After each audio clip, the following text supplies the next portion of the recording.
e vamos abordar, né, a política de resultados. Nós vamos conversar com o Márcio Coimbra, que é o coordenador da pós-graduação em Relações Institucionais e Governamentais do Mackenzie, e também diretor executivo do Interleges no Senado Federal. Márcio Coimbra, muito boa tarde ao senhor. Muito boa tarde, Marcelo. Para mim é um prazer estar aqui na Jovem Pan mais uma vez contigo.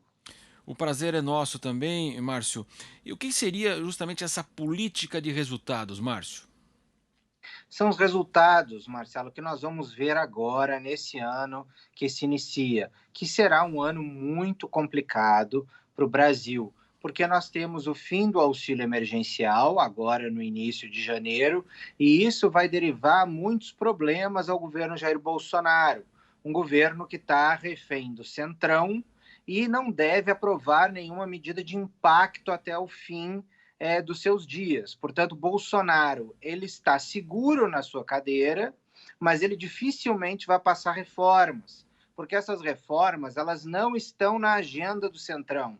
Por exemplo, a reforma de privatização trazida pelo Guedes, ela não é uma agenda do Centrão, porque o Centrão precisa dessas estatais para ocupar espaço, né, e ocupar espaço político dentro desses cargos. Portanto, o Centrão não vai abrir mão desses cargos e não vai abrir mão desta presença no governo. Portanto, a privatização, que seria a retirada do Estado de diversos setores, que significaria uma diminuição de poder dos grupos políticos e do Centrão, especialmente, ela não deve ser aprovada no próximo ano, nem no ano seguinte. Portanto, a política de resultados de Bolsonaro é a seguinte: ele se mantém no cargo com o apoio do Centrão, mas ele não realiza reformas até o final do seu governo. O que nós veremos é o governo seguindo os mesmos caminhos que nós vimos até agora,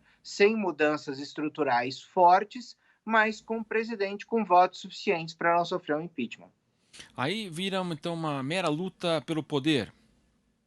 Exatamente, uma mera luta pelo poder. É isso que a gente vai acabar vendo nesses últimos 2 anos de governo Bolsonaro. Até porque Bolsonaro vem na contramão da eleição dos últimos líderes mundiais.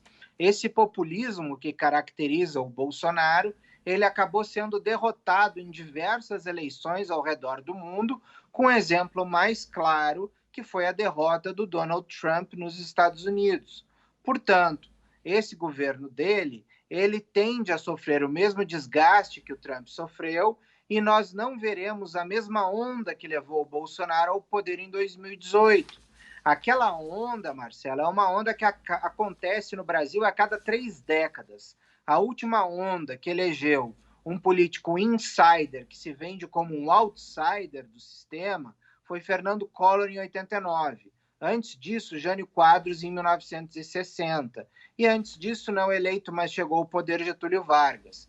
Bolsonaro, ele aproveitou essa onda, que é uma onda de reset de todo o sistema político, que ocorre a cada 30 anos, e chegou à presidência. Mas, a partir daí, nós vemos que ou um líder como Getúlio Vargas, ele cria um novo ciclo no poder, ele se sedimenta no poder, ou líderes como Jânio e Collor acabam caindo e acabam tendo presidências que são esquecidas. Bolsonaro, acredito que não caia, mas vai pelo caminho de não seguir no poder, porque este novo ciclo que tende a se iniciar não tem a liderança de Jair Bolsonaro. Nós veremos um novo equilíbrio de poder a partir de 2022. Isso significa, Marcelo, que a dinâmica de 2018 de redes sociais, esse tipo de campanha, a polarização, ela não será a tônica de 2022. A gente só precisa lembrar que 89 teve um tipo de eleição e 94 um tipo de eleição completamente diferente. A eleição de 2018 é muito parecida com a de 89 e a de 2022 ela tende a se parecer muito mais com a eleição de 1994. Então, nós teremos uma nova dinâmica eleitoral que não favorece o presidente Jair Bolsonaro. Exatamente, há pouco nós estávamos conversando até com o André Perfeito, né, do mercado, o mercado que aguarda, claro, e o vários setores, essa eleição das mesas diretoras, principalmente da Câmara Federal, onde você bem colocou, né, nós temos o candidato Baleia Rossi, que seria o candidato apoiado pelo atual presidente Rodrigo Maia, com articulação inclusive com a esquerda, e Arthur Lira, do PP, teria o apoio do Centrão, mais articulado justamente com o governo. Nesse caso, o senhor acredita então que se o Baleia Rossi vencesse essa eleição, haveria até uma possibilidade de reformas, mas se Arthur Lira vencer então essa eleição na Câmara, então é aquilo que o senhor imagina, não teremos a discussão da reforma tributária, reforma administrativa e outras reformas possíveis, principalmente a política, que a gente sabe que dificilmente os políticos vão mudar a sua atual legislatura, que evidentemente para eles já estão acostumados e tratam muito bem dessa legislação. Exatamente. A gente vai ter, se o Arthur Lira vencer na Câmara dos Deputados, tudo indica que a gente vai ter uma estabilidade para o Palácio do Planalto, mas ausência de reformas, especialmente uma reforma administrativa, que o Centrão não tem o menor interesse de passar. O Centrão pode ter até o interesse de passar algum remendo de alguma reforma tributária para se dizer que fez alguma coisa, mas acredito que nada muito profundo. Privatizações a gente pode esquecer. Baleia Rossi seria um presidente da Câmara muito parecido com o Rodrigo Maia nesse quesito, ou seja, teria uma agenda, que é uma agenda importante para o país para avançar em determinados assuntos, em determinadas reformas, mas não reformas muito profundas que mexem no sistema também. Então, eu acredito, Marcelo, que seja um lado ou seja o outro, nós não veremos reformas muito profundas. Até porque do lado da esquerda, que apoia a Baleia Rossi, ali também existe a resistência acerca das reformas.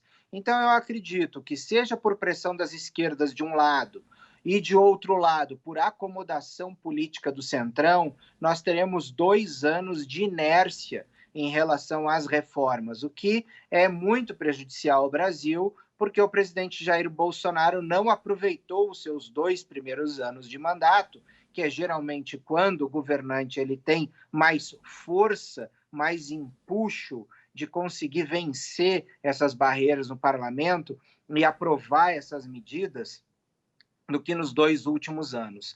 Mas o que nos leva a crer que Bolsonaro não tinha essa agenda como uma agenda sua prioritária, porque a sua agenda prioritária foi uma pauta de costumes, uma pauta de você liberar a compra de armas, eram pautas que realmente não estavam de acordo com aquilo que o Brasil precisava para você ter um desenvolvimento econômico sustentável no médio e longo prazo. Agora, o Brasil, refém dessa pandemia, vai sentir na pele não ter feito o dever de casa anteriormente.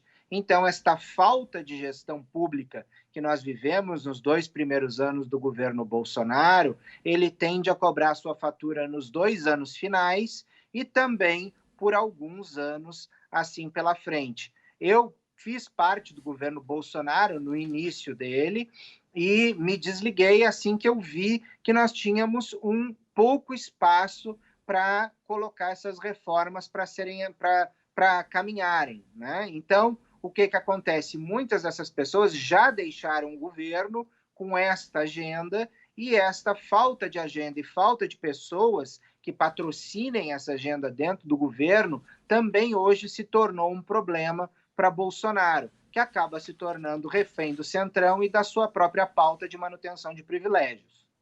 Márcio, falando um pouco, você abordava, né, a questão da política de resultados, a gente observa o seguinte, né?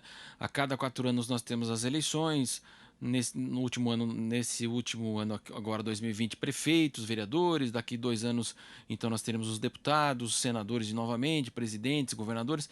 Então, ao que parece, né, a população hoje cada vez mais cobra um trabalho de continuidade, que seria de fato um resultado. Então, a cada 4 anos nós temos uma eleição, a pessoa assume, ela tem um pensamento, daqui a pouco, se não vencer 4 anos, outro pensamento.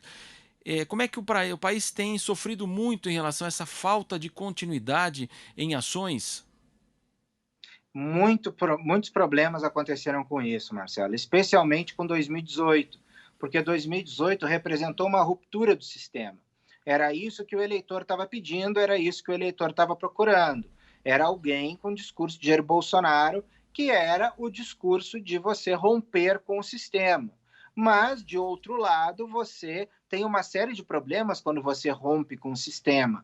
Você tem o problema da falta de continuidade das políticas públicas, a falta de continuidade de ações do governo e muitos governos tentando reinventar a roda, tentando rebatizar programas com os seus próprios nomes, como a gente viu aí com a Casa Verde e Amarela, que é o antigo Minha Casa Minha Vida, entre outras várias ações. Então, na verdade, o que nós estamos precisando no Brasil é um pouco de uma política de resultados, que é uma política contínua de ações que possam trazer melhorias para a população no médio e longo prazo, não ações que gerem ganhos no curto prazo somente. O Brasil, por exemplo, foi o país que mais gastou durante a pandemia, mas foi que talvez aquele que gastou da pior forma, porque ele gastou no curto prazo, sem ter políticas de médio e longo prazo. Então, este é um dos aqueles problemas que a gente vê no Brasil.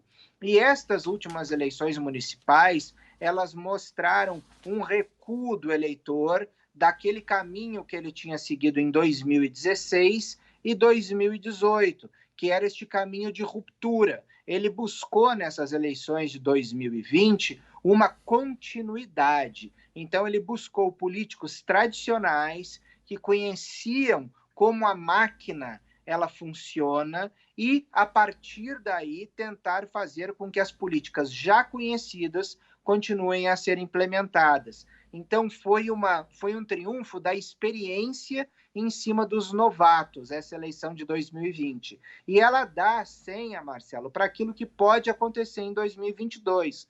Assim como 2016 deu a senha para o que ia acontecer em 2018. Nós podemos ver o triunfo da experiência sobre a novidade, que foi aquilo que a eleição americana nos trouxe e a nossa eleição municipal. Pode ser que a nossa eleição presidencial guarde este mesmo caminho.